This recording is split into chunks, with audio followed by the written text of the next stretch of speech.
Hi, I am Anna. I come from www.ntvforex.com. It's tax day. http ntvforex.com news ID F9E468. 7/15/2020 11:58:22 am. Currencies, led by the euro, continue to rise. Both gold and silver had good days on Tuesday. Good day. And a wonderful Wednesday to you. Well, today is tax day. Not that most of you waited to pay your taxes this day, but it is the last day to file them, and usually on April 15th, I do this, but since it's July 15th this year, Pfennig tradition calls for this. If you drive a car, I'll tax the street. If you try to sit, I'll tax your seat. If you get too cold, I'll tax the heat. If you take a walk, I'll tax your feet. 'Cause I'm the taxman, yeah, I'm the taxman. Beatles thinking of taxes. I've paid my fair share through the years. I can tell you that I really get upset when someone says you didn't pay your fair share.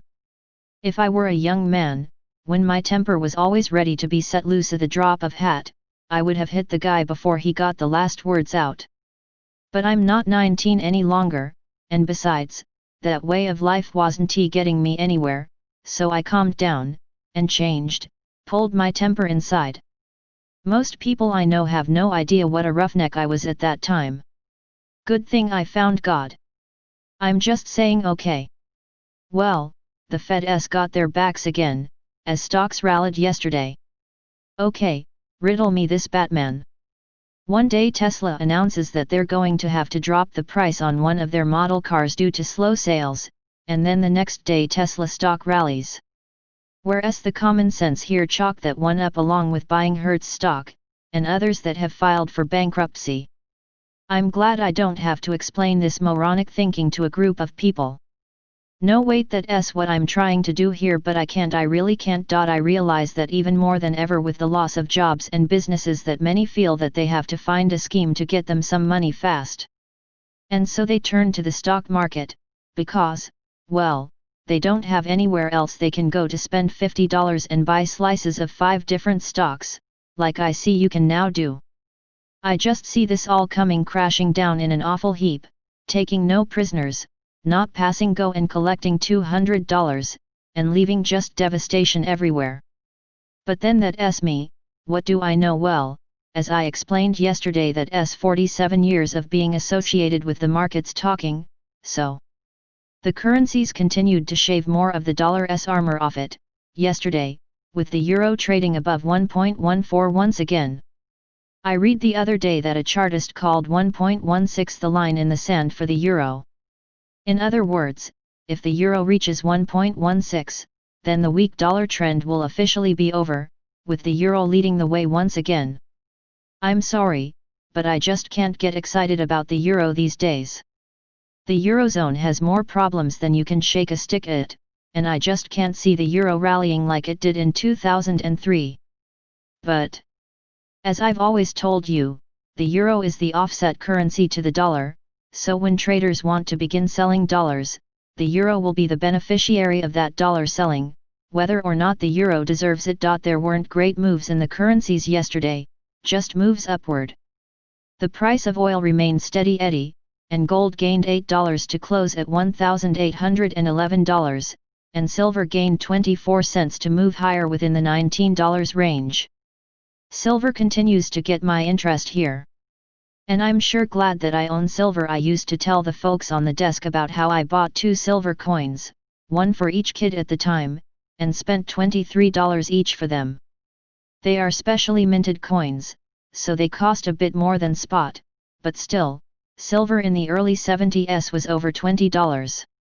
And then back in 2005 I would tell them that story, and say, I'm still waiting for silver to have a gain for me. And then it not only reached $23 once again, but continued on to $50.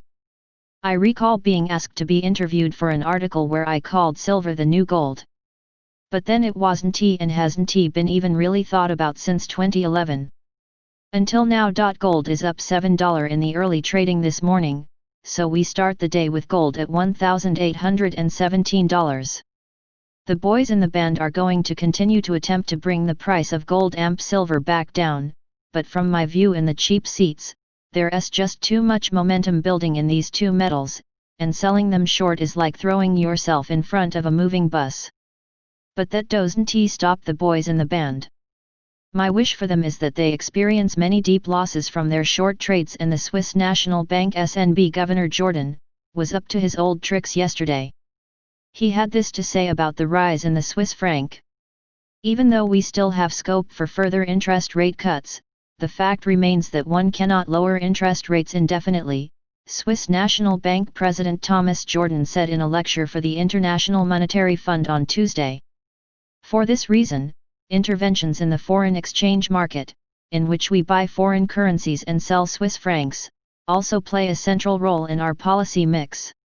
I was sent that from the good folks at GATA yesterday. Oh, have you heard the news? There's good rockin' at midnight. No, wait. What I really wanted to talk about was the news from yesterday that the US Treasury has decided to simply cancel the checks they sent to dead people. Recall I talked about this error by the Gov-T, and the steps they were taking to get the checks returned. So after all this time, and effort in getting the checks back, someone in the back of the room raised their hand and said, "What if we just cancel the checks?" I don't know about you, but I made myself laugh at that thought. Okay, now for some upbeat words from Ron Paul, whom I admire by the way. A coming crisis will likely be triggered by a collapse in the value of the dollar's value and a rejection of the dollar's world reserve status. And I couldn't agree with him more. And the GATA folks sent me an article that explained how the Chinese foiled a spoofing attempt by what is believed to be US banks in the Shanghai gold market. The Chinese should be sure about who was the attempter and then banish them from doing business on the SGM. If this was a gold market in Japan, they would be showing how to films for falling on a sword.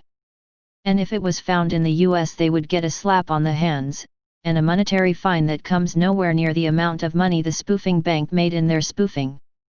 I'm just saying. The US data cupboard finally gets something besides the stupid CPI to print today.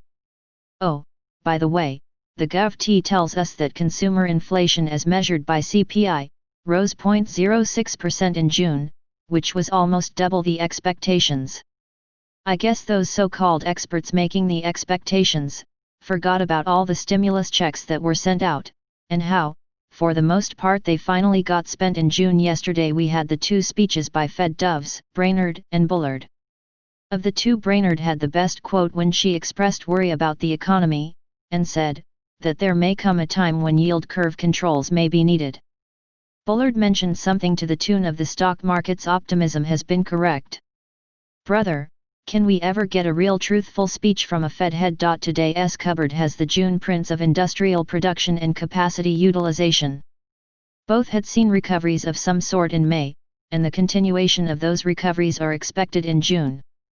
That is, unless they waited until later in the month to compile the data, after the economies of Texas and California were shut back down. Just something to keep in mind should the data weaken, and if it doesn't, then something to look for next month. To recap, the euro is really pushing the currency envelope into the face of the dollar bugs.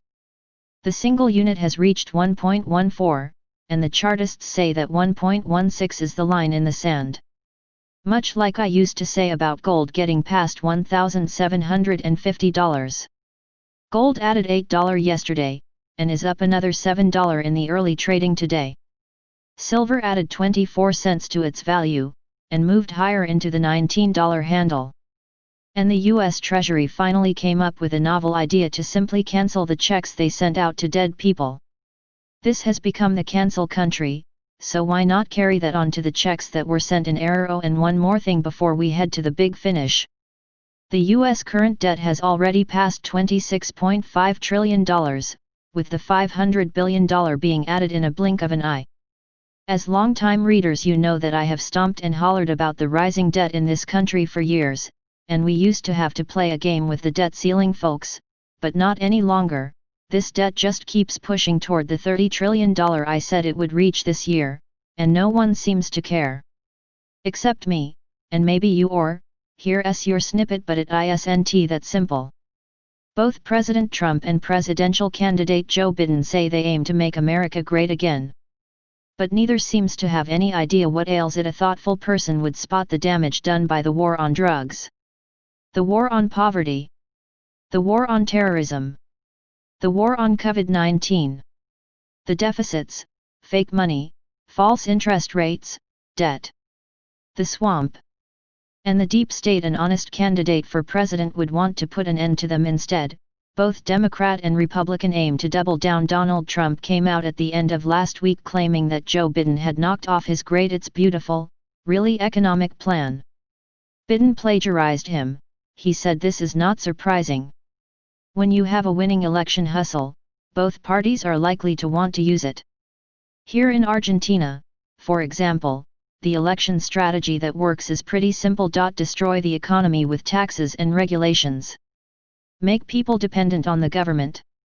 And print money to provide giveaways to the urban masses. Former Argentine President Juan Perón proved that it worked in the 1950s. Since then, hardly anyone has won the Pink House, the Argentines' version of the White House, without following the program. The appeal of free money was so strong that competing parties quickly collapsed. Instead, Perón's ruling party split into two factions: right-wing Peronists and left-wing Peronists. One pitched its program to culturally conservative elements. The other aimed for the more liberal market.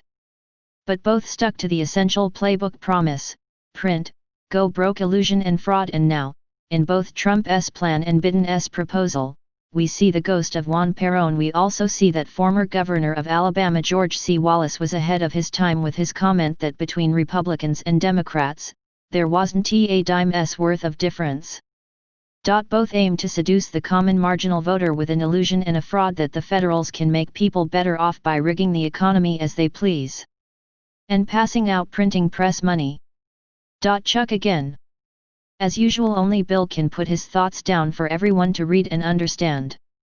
He's truly a master wordsmith. Market prices: 7.1520 American style $1.7009, Kiwi $0.6567, C $0.7365, Euro 1.1435, Sterling 1.2627, Swiss $1.0640, European style Rand 16.6055, Krona 9.3264, 9.0562 Swedish kronor, Forint 309.05, Zloty 3.9095, Koruna 23.2770, Rub 71.00, Yen 106.91, Sing 1.3885, 7.7518 Hong Kong dollars, INR 74.97, China 6.9969, Peso 22.31, BRL 5.3915,